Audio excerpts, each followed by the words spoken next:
Welcome to my channel Mathematic makes maths easy. Today we will study class 9 chapter 10 circles. Exercise 10.4 all question solved. आज हम लोग पढ़ेंगे exercise 10.4. First question क्या कहता है देखिए. Two circles of radii 5 cm and 3 cm intersect at 2 points and the distance between them is 4 cm. Find the length of the common chord. यहाँ पर हमको कॉमन कॉर्ड जो है उसका लेंथ निकालना है. यहाँ पर हमको दिया हुआ है टू सर्कल्स जिसका रेडियस है 5 सेंटीमीटर और 3 सेंटीमीटर. ये जो दो सर्कल है वो क्या हो रहा है, ये दोनों सर्कल इंटरसेक्ट हो रहा है. यानी कि अगर ये एक सर्कल है तो ये दूसरे सर्कल के साथ क्या हो रहा है, इंटरसेक्ट हो रहा है इस तरीके से. ठीक है, जब ये दोनों सर्कल इंटरसेक्ट हो रहा है तो ये कहाँ पे इंटरसेक्ट हो रहा है, ये एक पॉइंट है जहाँ इंटरसेक्ट हो रहा है और ये एक पॉइंट है जहाँ इंटरसेक्ट हो रहा है. यानी कि दो पॉइंट है जहाँ ये इंटरसेक्ट हो रहा है. And the distance between their centres is 4 centimetre. यानी कि ये वाला सर्कल का ये सेंटर है, ये वाला सर्कल का ये सेंटर है. बोल रहा है कि दोनों सर्कल का बीच का जो डिस्टेंस है वो क्या है, दोनों सर्कल का बीच का जो सेंटर का जो डिस्टेंस है वो है 4 सेंटीमीटर. ठीक है, फिर कहता है find the length of the common chord. यहाँ पर हमको कॉमन कॉर्ड जो होगा उसका हमको लेंथ निकालने के लिए बोल रहा है. कैसे होगा देखिए, ये है एक्सरसाइज 10.4. फर्स्ट क्वेश्चन यहाँ पे दिया हुआ है. हम लोग देख सकते हैं यहाँ पर दो सर्कल है. एक सर्कल यहाँ पर दिया हुआ है radius of first circle is equal to 5 centimetre. ये वाला फर्स्ट सर्कल है जिसका रेडियस r1 है और ये वाला जो r1 है उसका मेजरमेंट दिया हुआ है हमको 5 सेंटीमीटर. यानी कि ये वाला r1 ये हो गया है रेडियस ऑफ फर्स्ट सर्कल.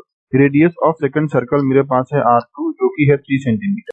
ये देखिए ये छोटा वाला सर्कल मेरे पास हो गया है सेकंड सर्कल और इसका जो रेडियस है यानी कि r2 ये मेरा सेंटर हो गया है सेकंड सर्कल का, तो ये वाला हो गया है मेरा उसका रेडियस. ठीक है, तो देखिए r2 क्या हो गया है, r2 मेरा हो गया है यहाँ पर 3 centimetre.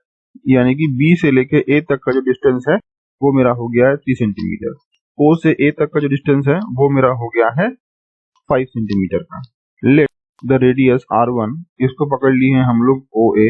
Let the radius r2 इसको पकड़ लिए हैं AB. ठीक है, अब देखिए यहाँ पर A से लेके B तक जो रेडियस है तो इस रेडियस को अगर हम लोग नीचे के तरफ में ऐसा एक्सटेंड कर देंगे देखिए तो ये मेरा क्या बन जाएगा, ये मेरा बन जाएगा एक कॉर्ड.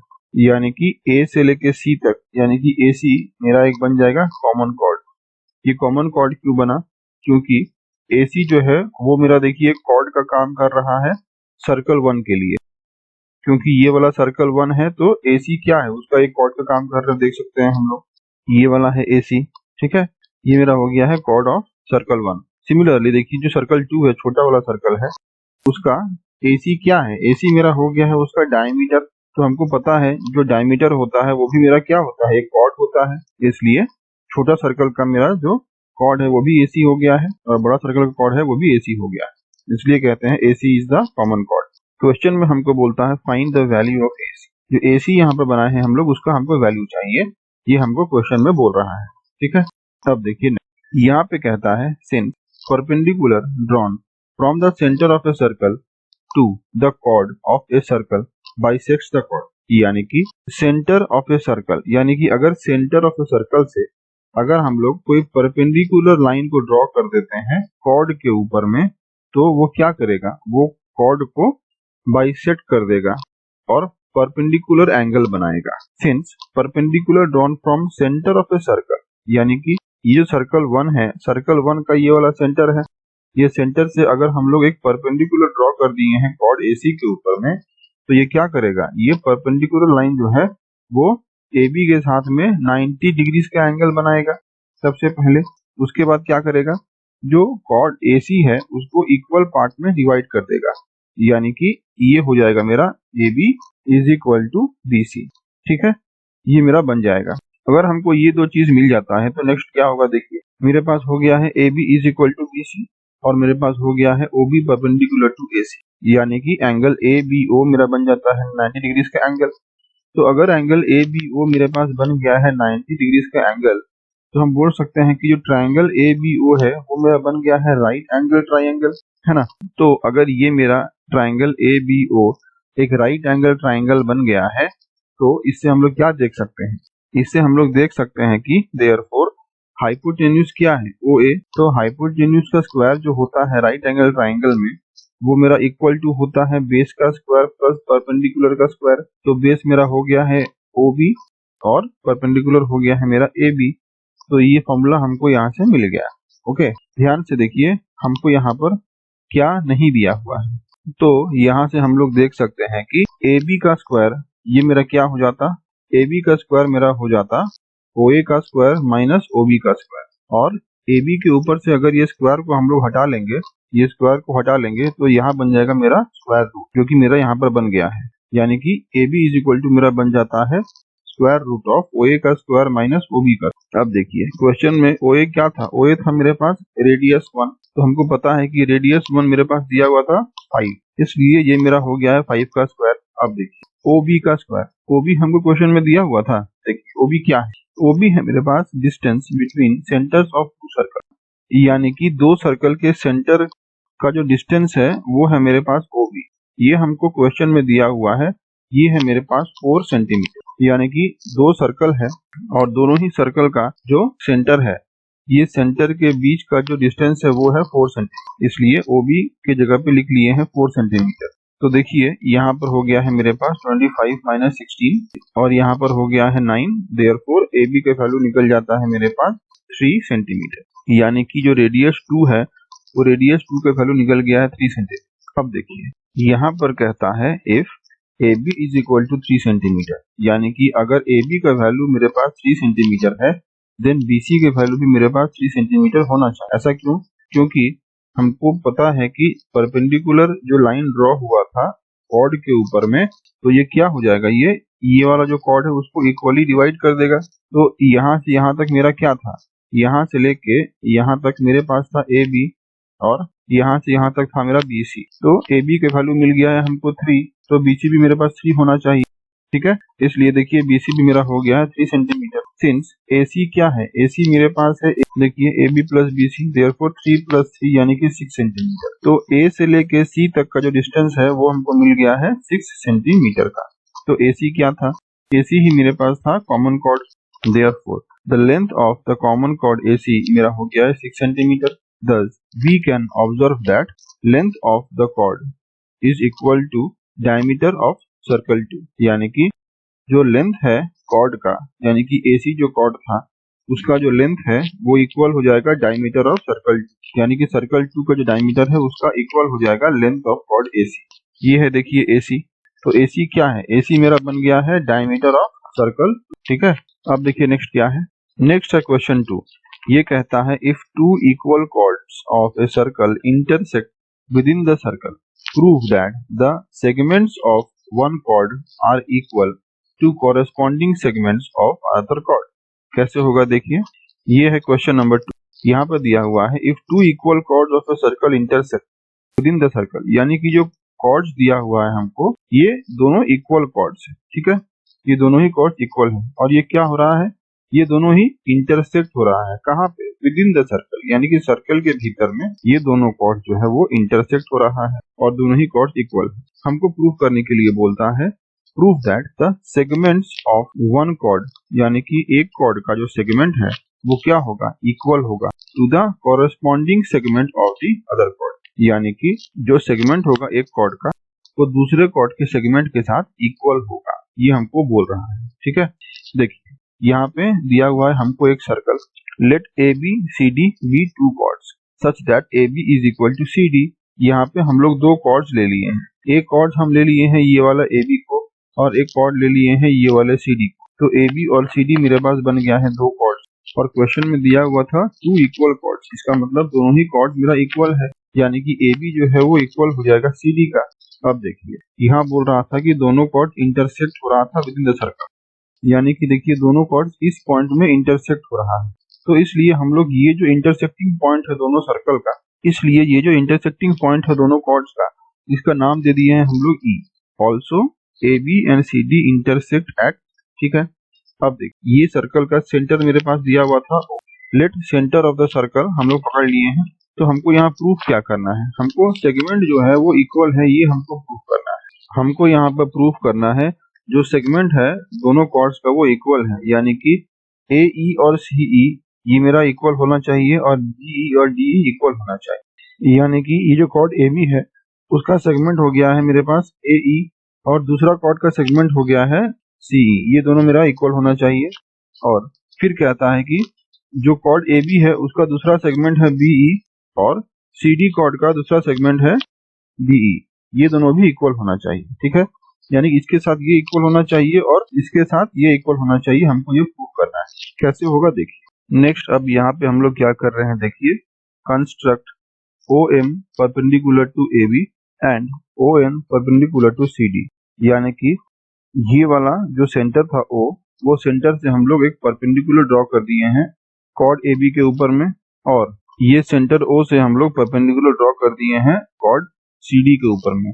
तो ये वाला मेरा क्या हो जाएगा, ये मेरा हो जाएगा OM और ON, और ये परपेंडिकुलर ड्रॉ किए हैं तो ये वाला एंगल मेरा हो गया है 90 और ये वाला एंगल मेरा हो गया है 90। ठीक है, अब देखिए यहाँ पर दोनों ही कर दिए हैं परपेंडिकुलर, और इसके बाद जो सेंटर है वो सेंटर O को हम लोग जो इंटरसेक्टिंग पॉइंट E था उसके साथ क्या किए हैं, ज्वाइन कर दिए। ये कर दिए हैं देखिए join OE। Now in triangle OME and triangle ON, ये दोनों ट्रायंगल्स में हम लोग अब कंपेयर कर रहे हैं। ध्यान से देखिए, एंगल OME और एंगल ONE दोनों ही हुए मेरे पास 90 डिग्री का एंगल। उसके बाद OE is equal to OE, ये भी दोनों है मेरे पास कॉमन। ठीक है, उसके बाद OM is equal to ON मेरे पास होगा। देखिए OM is equal to ON, ऐसा क्यों हो गया, OM और ON इक्वल क्यों है, क्योंकि हम लोग पढ़े थे कि अगर कॉर्ड्स मेरा इक्वल है तो सेंटर से जो डिस्टेंस है कॉर्ड के तरफ में वो भी इक्वल होगा। ये मेरा थियरम था जो हम लोग पहले पढ़ चुके थे। कॉर्ड AB और CD तो इक्वल है, इसलिए सेंटर से जो डिस्टेंस होगा कॉर्ड के तरफ में वो दोनों इक्वल होगा, इसलिए OM is equal to ON हो गया। इक्वल कॉर्ड जो होता है आर इक्विडिस्टेंट होता है फ्रॉम सेंटर। तो इस तरीके से मेरा ये जो दोनों ट्रायंगल है दोनों कॉन्ग्रुएंट प्रूव हो गया।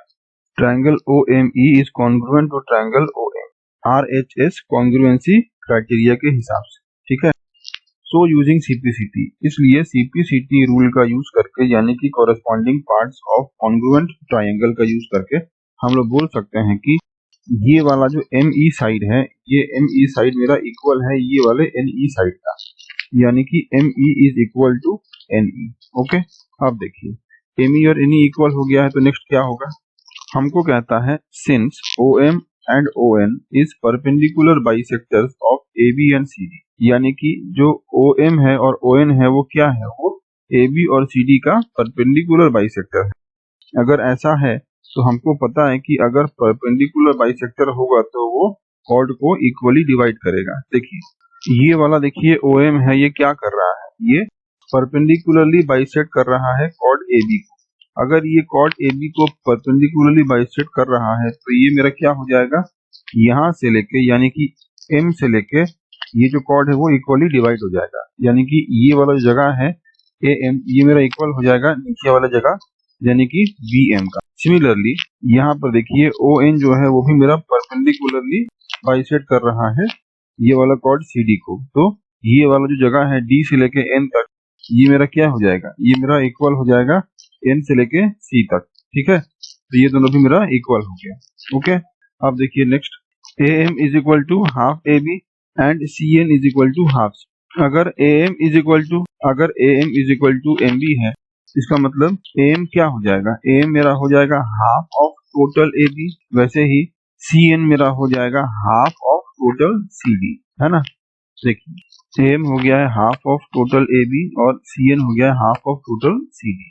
Also AB is equal to CD, ये क्वेश्चन में हमको दिया हुआ है कि दोनों कॉर्ड्स जो है वो तो इक्वल है, इसलिए हम लोग यहाँ पर क्या किए हैं देखिए AB यहाँ पे दिया हुआ था और CD यहाँ पे दिया हुआ था, तो अगर हम लोग किसी भी एक को कन्वर्ट कर दें, क्योंकि यहाँ पर AB is equal to CD बोल रहा है, तो ये क्या होगा, AM जो है वो मेरा इक्वल हो जाएगा हाफ ऑफ AB का, और हाफ ऑफ AB क्या था, इक्वल था मेरा CN का, CN था हाफ ऑफ CD, लेकिन AB और CD तो इक्वल है, तो ये CD की जगह पे हम लोग AB लिख सकते हैं, तो ये मेरा हो जाएगा AM is equal to half AB is equal to CN।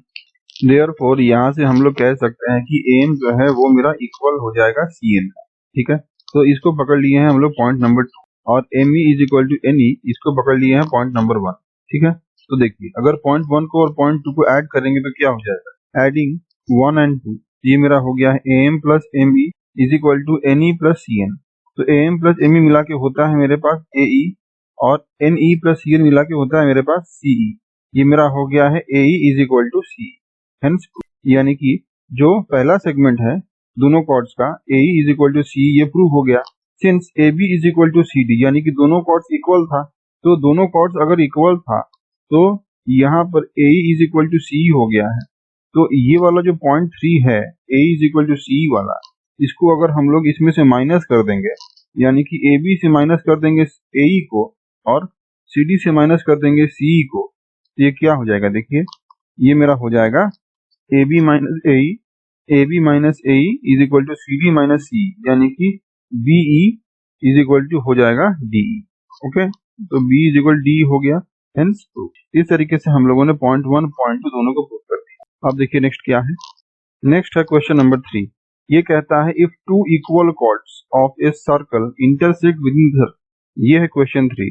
ये कहता है if two equal chords of a circle intersect with in the circle prove that the line joining the point of intersection to the center makes equal angles with the chords। कैसे होगा आइए check करते हैं। ये है question 3।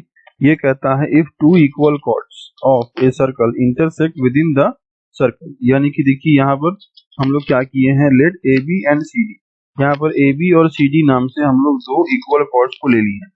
ये मेरा हो गया है टू chords, और ये दोनों कॉर्ड्स क्या कर रहा है, इंटरसेक्ट कर रहा है। कॉर्ड जो इंटरसेक्ट कर रहा है पॉइंट ई, ये वाला हो गया है मेरे पास कॉर्ड ए बी, और ये वाला हो गया है मेरे पास कॉर्ड सी डी। ये जो दोनों कॉर्ड है ये क्या कर रहा है, ये इंटरसेक्ट हो रहा है एक पॉइंट, और ये जो पॉइंट है उसका पॉइंट का नाम है पॉइंट ई। ओके, फिर सर्कल का जो सेंटर है वो मेरा ओ है, let O be the centre of the circle. Okay, अब देखिए जॉइन लाइन ओ ई, यहाँ से हम लोग ओ ई लाइन को ज्वाइन कर दे रहे हैं। Let O be the centre of the circle, ये सर्कल का सेंटर को हम लोग ओ पकड़ लेते हैं। ठीक है, फिर कहता है ज्वाइन लाइन ओ ई, ओ से ई तक को हम लोग ज्वाइन कर दिए हैं। उसके बाद कहता है construct O M perpendicular to A B and O N perpendicular to C D, यानी कि सेंटर ओ से कॉर्ड्स ए बी और सी डी के ऊपर में हम लोग परपेंडिकुलर लाइन को ड्रॉ किए। देखिए ये ओ एन हो गया है सी डी लाइन के ऊपर में परपेंडिकुलर, और ये ओ एम हो गया है ए बी लाइन के ऊपर में परपेंडिकुलर। ओके, अब देखिए अगर ये परपेंडिकुलर हो गया है तो ये वाला एंगल हो जाता है 90 का, और ये भी हो जाता है मेरा 90 का। फिर कहता है therefore angle O M A is equal to angle O M E is equal to angle O M B, ये हो गया है 90 डिग्रीज का एंगल, यानी कि ओ एम बी ये वाला एंगल 90 है। उसके बाद ओ एम ए ये वाला 90 है, और ओ एम ए और ओ एम ई दोनों एक ही एंगल है जो कि 90 डिग्री। ठीक है, ओ एम ए और ओ एम ई ये दोनों एक ही एंगल है जो कि है 90 डिग्रीज का एंगल। सिमिलरली यहाँ पर देख सकते हैं कि O N C is equal to O N E, यानी कि ओ एन सी और ओ एन ई दोनों एक ही एंगल है। देखिए ओ एन सी यानी कि ओ एन सी ये वाला एंगल है, और ओ एन ई भी यही वाला एंगल है, क्योंकि ओ एन ई जो है वो ओ एन सी के ऊपर में आ रहा है, यानी कि ये एंगल। ठीक है, तो ये दोनों एंगल मेरा हो गया है 90 का। सिमिलरली ओ एन डी भी मेरे पास है 90 का एंगल। देखिए ओ एन डी मेरा हो गया है 90 का एंगल, जहां पर ओ एन सी और ओ एन ई दोनों सेम एंगल है। ठीक है, अब देखिए नेक्स्ट हमको यहाँ प्रूव करना है एंगल ओ ई एम मेरा इक्वल होना चाहिए एंगल ओ ई एन का। यहाँ पर हमको प्रूव करने के लिए बोल रहा है ये वाला जो एंगल है एंगल ओ ई एम, ये वाला एंगल ये मेरा इक्वल होना चाहिए एंगल ओ ई एन का, यानी कि इस वाले एंगल का। ये दोनों एंगल को हमको यहाँ पर प्रूव करने के लिए बोलता है। ओके, ये कैसे होगा आइए देखते हैं। यहाँ पर हम लोग कंसीडर कर रहे हैं triangle O N E and triangle O N E. Okay, देखिए ये दोनों ट्राइंगल ओ एम ई और ओ एन ई में क्या होगा, O N is equal to O M. यहाँ पर देखिए ओ एन जो है वो ओ एम को इक्वल होगा। क्यों? क्योंकि इक्वल कॉर्ड जो होता है वो इक्विडिस्टेंट होता है फ्रॉम सेंटर। हमको यहाँ पर ए बी और सी डी जो कॉर्ड है वो दोनों इक्वल दिया हुआ था क्वेश्चन में।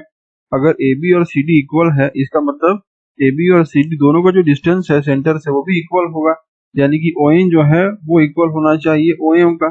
देखिए O N equal to O M.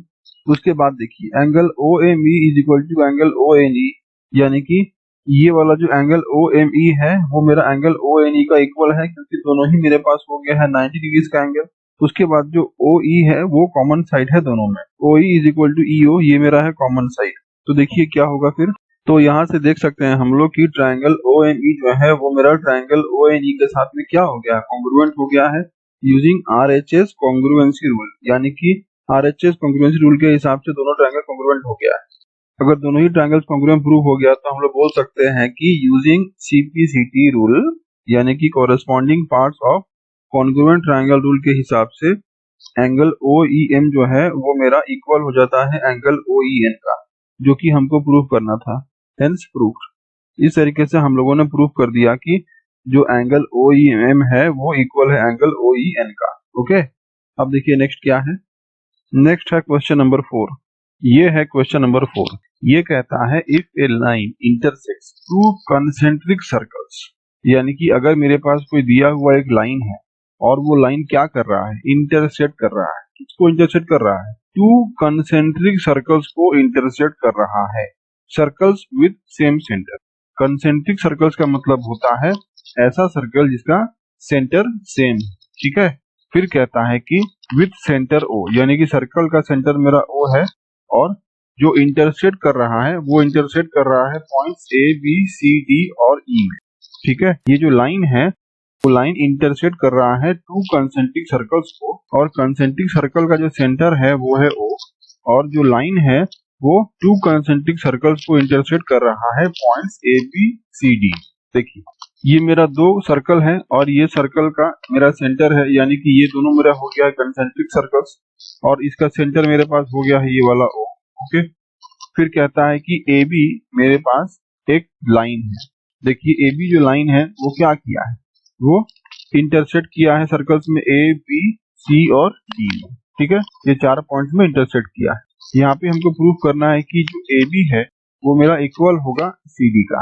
ये हमको प्रूफ करने के लिए बोल रहा है। कैसे होगा देखिए, यहाँ पे हम लोग को कंस्ट्रक्ट करना पड़ेगा OL परपेंडिकुलर टू ABC, यानी कि जो सेंटर है O, वो सेंटर O से हमको एक परपेंडिकुलर लाइन ड्रॉ करना पड़ेगा, जो लाइन है AB उसके ऊपर, यानी कि ये मेरा हो जाएगा परपेंडिकुलर लाइन। इसका मतलब जो एंगल बनेगा ये एंगल मेरा हो जाएगा 90 डिग्रीज का एंगल, ठीक है।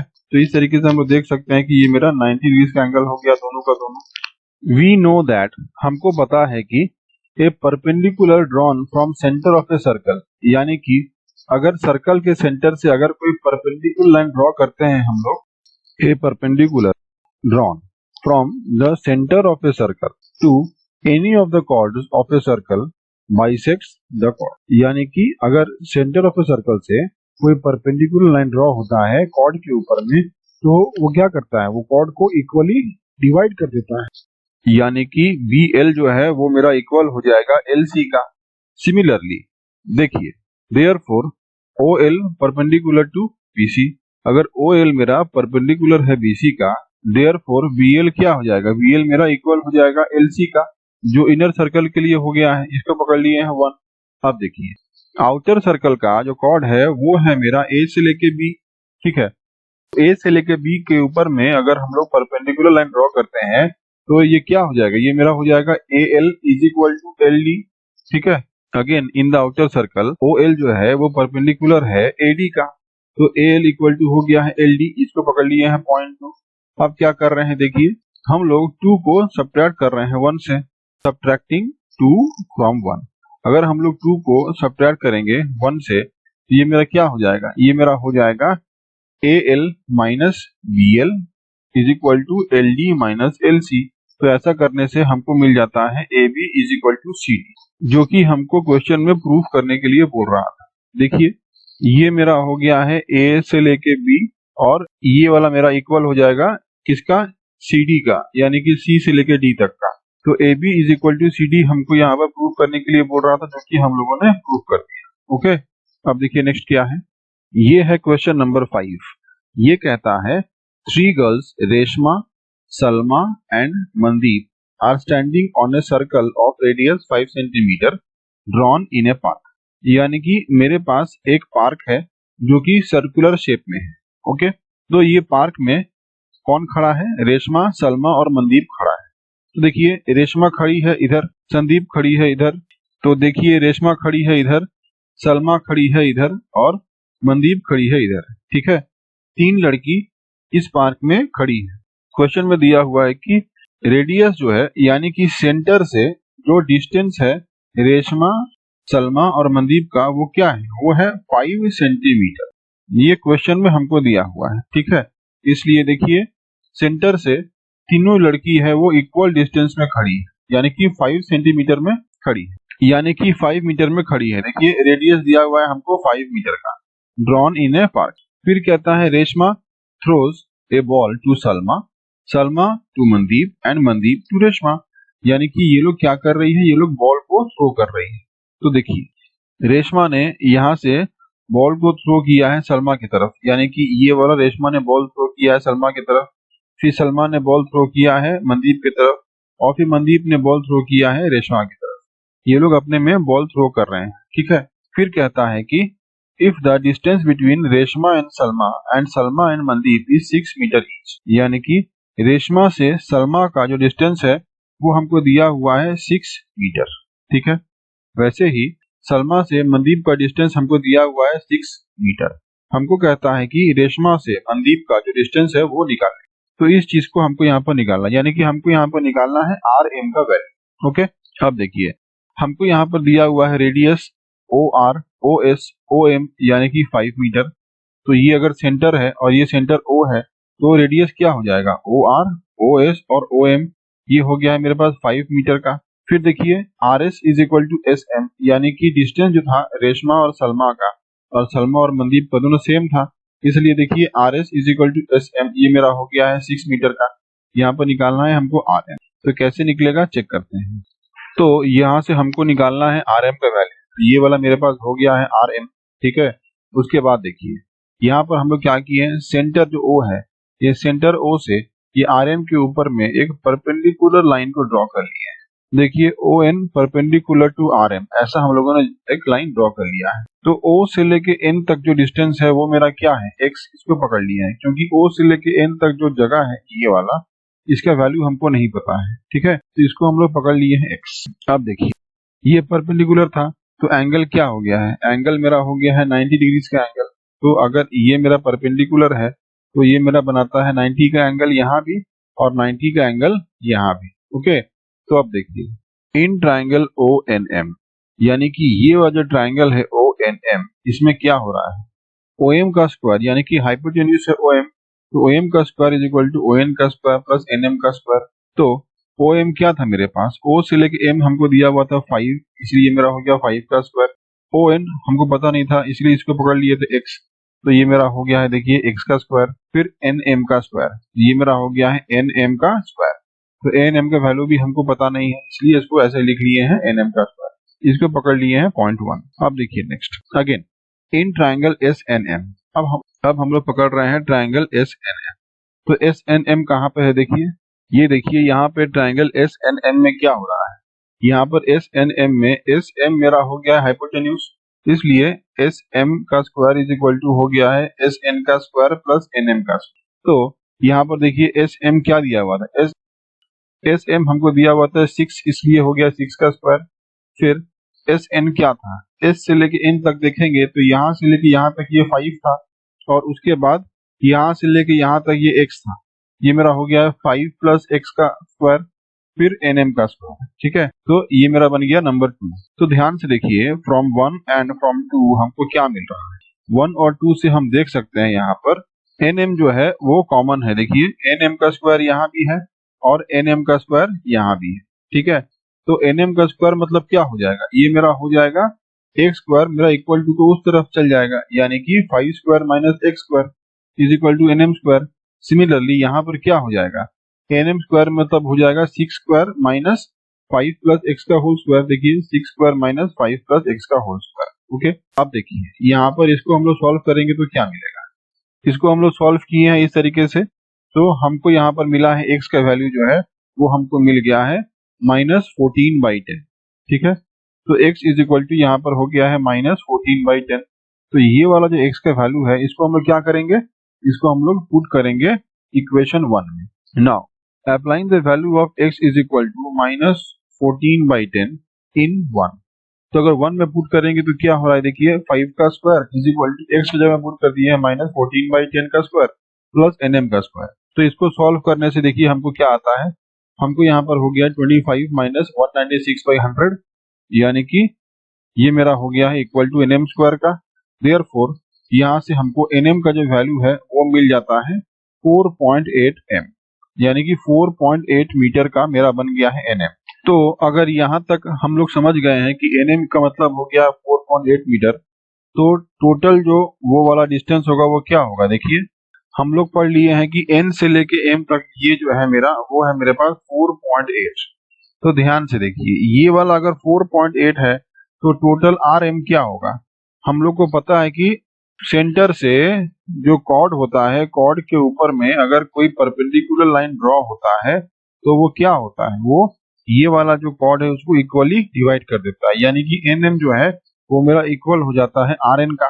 ठीक है, तो nm अगर 4.8 है तो rm क्या हो जाएगा, rn मेरा हो जाएगा यहाँ से लेके यहाँ तक मेरा हो जाएगा 4.8, यानी कि r से लेके n तक भी मेरा हो जाएगा 4.8 और n से लेके m तक भी मेरे पास हो गया था 4.8। तो दोनों को ऐड कर देंगे तो हमको मिल जाएगा rn। ओके, आइए देखिए, since a perpendicular drawn from center of a circle to any of the chords bisects the chord। जो परपेंडिकुलर ड्रॉ होता है सेंटर ऑफ ए सर्कल से कॉर्ड्स के ऊपर में, वो क्या करता है, कॉर्ड को बाइसेक्ट करता है।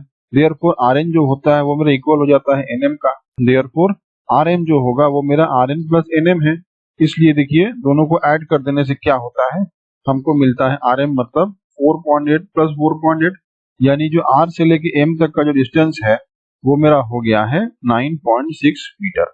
ओके, इस तरीके से हम लोगों ने अपना आंसर को निकाला। अब देखिए नेक्स्ट क्या है, ये है क्वेश्चन नंबर 6। यहाँ पे हमको दिया हुआ है एक सर्कुलर पार्क जिसका रेडियस है 20 मीटर का। ठीक है, फिर कहता है जो पार्क है ये सिचुएटेड है एक कॉलोनी। फिर कहता है 3 boys Ankur, Saeed and David, ये 3 बॉयज जो है ये क्या है, ये सिटिंग है इक्वल डिस्टेंस में जो कि बाउंड्री में है, each having a toy telephone in his hands to talk to each other. यानी कि अंकुर यहाँ बैठा है, सईद यहाँ बैठा है और डेविड यहाँ बैठा है। ठीक है, 3 लोग 3 जगह पे बैठा है और सेंटर से जो डिस्टेंस है, यानी कि ये तीनों का जो डिस्टेंस है सेंटर से वो क्या है, सब सेम है। यानी कि ये मेरा हो गया है रेडियस OA, OB और OC, ये तीनों हो गया है मेरा रेडियस, यानी कि ये मेरा बन जाता है 20 मीटर का डिस्टेंस। ठीक है, अब देख हमको यहाँ पर कहता है find the length of the string of each phone, यानी कि अंकुर जो बात कर रहा है सईद से टेलीफोन के थ्रू, तो ये टेलीफोन का तार है, ये टेलीफोन का तार क्या है AB, फिर यहाँ पर देखिए ये टेलीफोन का तार हो गया है BC और फिर ये टेलीफोन का तार हो गया है AC। ये जो 3 टेलीफोन का तार है जिससे ये लोग बात कर रहा है टेलीफोन से, तो ये टेलीफोन का जो वायर है उसका हमको लेंथ को पता करना है, यानी कि find the length of string of each phone, यानी कि यहाँ पता करना है हमको AB, BC और AC। ठीक है, let the position of Ankur यहाँ पे हम पकड़ लेते हैं A, let position of Saeed पकड़ लेते हैं हम लोग B, let position of David हम लोग पकड़ लेते हैं यहाँ पर। इस तरीके से हम लोगों ने अंकुर, सईद और डेविड का जो पोजीशन है उसको पकड़ लिया। अब अकॉर्डिंग टू क्वेश्चन के हिसाब से AB is equal to BC is equal to CA is equal to Q, ऐसा हम लोगों ने लेट कर लिया है कि AB जो है वो BC का इक्वल है, BC मेरा CA का इक्वल है। ठीक है, तो इसको हम लोगों ने पकड़ लिया है एक वेरिएबल जो कि हो गया है मेरा Q। देयरफॉर ABC जो है वो मेरा हो जाता है एक इक्विलैटरल ट्रायंगल। ऐसा क्यों, क्योंकि हमको क्वेश्चन में दिया हुआ था कि ये जो 3 बॉयज है वो इक्वल डिस्टेंस में बैठा हुआ है, यानी कि देखिए यहाँ पे लिखा हुआ है कि sitting at equal distance. Equal distance का मतलब क्या हो गया है, A जो है वो B से इक्वल डिस्टेंस में है, B C से इक्वल डिस्टेंस में है, C A से इक्वल डिस्टेंस में, यानी कि AB, BC और CA ये मेरा इक्वल है। अगर ये तीनों साइड इक्वल है तो ABC क्या बन जाता है, ABC मेरा बन जाता है एक इक्विलैटरल ट्रायंगल। तो अगर ABC मेरा इक्विलैटरल ट्रायंगल है तो AB, BC और CA ये तीनों ही इक्वल है, तो इसको पकड़ लिए हैं हम एक वेरिएबल Q। ठीक है, अब देखिए next, therefore OA is equal to OB is equal to OC। देखिए ये वाला जो O से लेके A है, O से लेके B है और O से लेके C है, ये क्या, ये रेडियस ऑफ ए सर्कल है, इसलिए ये मेरा इक्वल हो जाता है। ठीक है, अब देखिए, सिंस कॉर्ड्स आर इक्वल, देखिए कॉर्ड्स जो है वो इक्वल है, यानी कि ए बी बी सी और सी ए ये क्या है, A B B C C A मेरे पास कॉर्ड्स है, कॉर्ड्स मेरा इक्वल है। ओके, कहता है कि देखिए since chords are equal then the perpendicular distance of all the chords from the centre will also be equal. अगर कॉर्ड्स मेरा इक्वल है तो सेंटर से जो परपेंडिकुलर डिस्टेंस है वो कॉर्ड्स के ऊपर में वो भी मेरा इक्वल होना चाहिए। देखिए ओडी जो है वो मेरा इक्वल होना चाहिए ओ एफ का। अगर ये मेरा सेंटर ओ है और ए बी बी सी और सी ए ये तीनों कॉर्ड्स इक्वल है तो सेंटर से ए बी जो कॉर्ड है उसके ऊपर में ये जो परपेंडिकुलर लाइन ड्रॉ होगा तो ये मेरा इक्वल होगा किसका, ये वाला ओ एफ का, और ये वाला ओ एफ और ये वाला ओ डी इक्वल किसका होगा, ये वाला ओ ई का। ठीक है, ये तीनों जो है वो इक्वल हो जाएगा क्योंकि कॉर्ड भी मेरा इक्वल था। Therefore OD is equal to OE is equal to OF, ये भी तीनों इक्वल है तो इसको पकड़ लिए हैं हम लोग x। ठीक है, तो ये वाला जो कॉर्ड था ये इक्वल था, इसको पकड़ लिए हैं Q, और ये वाला जो सेंटर से लेके जो कॉर्ड के ऊपर में डिस्टेंस था वो भी इक्वल था, इसको पकड़ लिए हैं x सेंटीमीटर। ठीक है, अब देखिए नेक्स्ट क्या होगा। फिर यहाँ पे हमको बोलता है जॉइन पॉइंट्स OA, OB और OC। यहाँ पे हम सेंटर से OA, OB और OC को ज्वाइन कर दिए। उसके बाद एरिया ऑफ ट्राइंगल AOB, ये मेरा क्या हो जाएगा, देखिए एरिया ऑफ ट्राइंगल AOB। तो AOB जो ट्राइंगल है यहाँ पे कहता है join points OA, OB and OC, ये तीनों पॉइंट्स को हम लोग ज्वाइन कर देंगे तो एरिया ऑफ ट्राइंगल AOB क्या हो जाएगा, लेंथ इंटू ब्रेथ बाई 2। तो लेंथ हमको दिया हुआ था यहाँ पर Q और ब्रेथ हमको दिया हुआ था यहाँ पर x, ये मेरा बन जाता है Q into x by 2। Similarly area of triangle BOC भी मेरा बन जाता है QX बाई 2 और एरिया ऑफ ट्राइंगल AOC मेरा बन जाता है QX बाई 2, क्योंकि सबका लेंथ है मेरे पास Q और सबका ब्रेथ है मेरे पास x। ठीक है, तो देखिए एरिया ऑफ ट्राइंगल ABC क्या हो जाएगा, एरिया ऑफ ट्राइंगल ABC मेरा हो जाएगा area of triangle AOB plus BOC plus AOC। तो अगर ये तीनों को ऐड कर देंगे तो मेरे पास मिल जाएगा एरिया ऑफ ट्राइंगल ABC, यानी कि 3 into area of triangle AOB। Area of all triangles are same, देखिए एरिया जो भी ट्राइंगल का था वो सब सेम था, इसलिए क्या किए हैं ये हम लोग कर दिए हैं 3 into area of triangle AOB, क्योंकि यहाँ पर 3 ट्राइंगल था इसलिए हम लोग यहाँ पर 3 into area of triangle AOB कर दिए। देयरफॉर इसको लिख सकते हैं हम लोग एरिया ऑफ ट्राइंगल BOC। ठीक है, जो AOB लिखे हैं इसको हम लोग यहाँ पर BOC भी लिख सकते हैं क्योंकि सबका जो एरिया है वो इक्वल है। फिर इसको हम लिख सकते हैं एरिया ऑफ ट्राइंगल AOC। ठीक है, जैसे यहाँ पर AOB लिखा हुआ है उसको हम लोग BOC या फिर AOC भी लिख सकते हैं। अब देखिए नेक्स्ट क्या है, फिर नेक्स्ट यहाँ पर कहता है इन ट्राइंगल ODA, ट्राइंगल ODA में हम देख सकते हैं कि OA जो है वो मेरा इक्वल है root over OD square plus AD square का। कैसे हो रहा है, देखिए ये वाला है ट्राइंगल ODA, तो यहाँ पर देखिए ये वाला बन जाता है मेरे पास एक हाइपोटेन्यूज, इसलिए ये मेरा हो जाता है OA का square is equal to AD का स्क्वायर प्लस DU का स्क्वायर। इन ट्राइंगल ODA देखिए OA मेरा हो गया है रूट ओवर OD का स्क्वायर प्लस AD का स्क्वायर।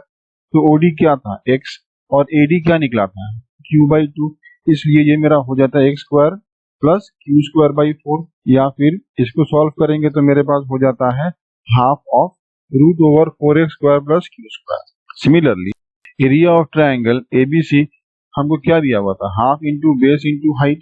ठीक है, तो देखिए ये मेरा हो गया है हाफ इंटू बेस मेरा हो गया है Q, और हाइट क्या है, देखिए हाइट यहाँ पर हो जाता है x plus half root over 4x square plus Q square. तो ऐसा क्यों हो गया, ये मेरा हो गया है x प्लस ये वाला पूरा है, ऐसा क्यों हो रहा है, देखिए ये है मेरे पास ट्राइंगल ABC, तो बेस मेरे पास हो गया ये वाला BC जो कि है मेरे पास Q, और हाइट क्या है, हाइट मेरे पास है टोटल यहाँ से लेके पूरा यहाँ तक। तो A से लेके जो O था उसका वैल्यू हमको पता चल गया था, और O से लेके E तक क्या था, O से लेके E तक हम लोग पकड़े थे यहाँ पर x। ठीक है, ये वाला हो गया है O से E तक यानी कि x, और ऊपर में A से लेके O तक की वैल्यू हमको मिला था, दोनों को ऐड कर दिए। ये देखिए OA मिला था हमको half root over 4x square plus Q square, ये वाला हो गया है मेरे पास OA, और ये था मेरे पास x। इसको सॉल्व करने से मेरे पास एरिया ऑफ ट्राइंगल ABC आता है रूट 3/4 Q स्क्वायर। तो हमको पता है कि एरिया ऑफ ट्राइंगल ABC हमको दिया हुआ था 3 into area of triangle AOB, यानी कि एरिया ऑफ ट्राइंगल एबीसी हमको मिल गया है √3/4 का क्यू स्क्वायर, और फिर यहाँ पर हमको मिला था 3 into area of triangle AOB यानी कि हाफ इंटू बेस यानी कि क्यू और हाइट यानी कि एक्स। तो इस तरीके से यहाँ से हम लोग क्यू मिल जाएगा। देखिए इसको हम लोग कैलकुलेट किए हैं तो क्यू का वैल्यू जो हमको मिल रहा है वो हमको मिल रहा है 2√3x। तो ये हमको क्यू मिल गया है जिसका वैल्यू है 2√3x। ओके, अब देखिए नेक्स्ट। नाउ हमको बोलता है OE जो है वो परपेंडिकुलर है BC का। अगर OE मेरा BC का परपेंडिकुलर है तब B जो है वो मेरा हो जाएगा half of BC, as OE जो है वो बाइसेक्ट करता है BC को। देयरफॉर B जो है वो मेरा हो जाएगा हाफ ऑफ Q, क्योंकि BC जो है वो मेरा है Q, इसलिए ये मेरा हो गया है हाफ ऑफ 2√3x। क्योंकि Q का जो वैल्यू था वो हमको मिल गया था 2√3x, इसलिए ये मेरा बन जाता है 1/2 इंटू 2√3x, यानी कि B का जो वैल्यू है वो हमको मिल जाता है √3x। ठीक है, अब देखिए सिंस B जो है वो इक्वल है EC का, so B is equal to EC मेरा हो गया है √3x। ठीक है, इन ट्राइंगल BEO, अब हम लोग देखते हैं कि ट्राइंगल BEO में क्या हो रहा है। तो ट्राइंगल BEO कहाँ पर है, देखिए ये वाला हो गया है मेरे पास ट्राइंगल BEO, यानी कि ये वाला ट्राइंगल, छोटा वाला ट्राइंगल BEO। तो यहाँ पे क्या हो रहा है, यहाँ पर ये वाला 90 डिग्री का एंगल है, इसका मतलब BO क्या है, BO मेरा बन गया हाइपोटेन्यूज। तो BO अगर हाइपोटेन्यूज है ये हो जाएगा OB का square is equal to OE का स्क्वायर प्लस BE का स्क्वायर। ये देखिए इन ट्राइंगल BEO OB का square is equal to OE का स्क्वायर प्लस BE का स्क्वायर।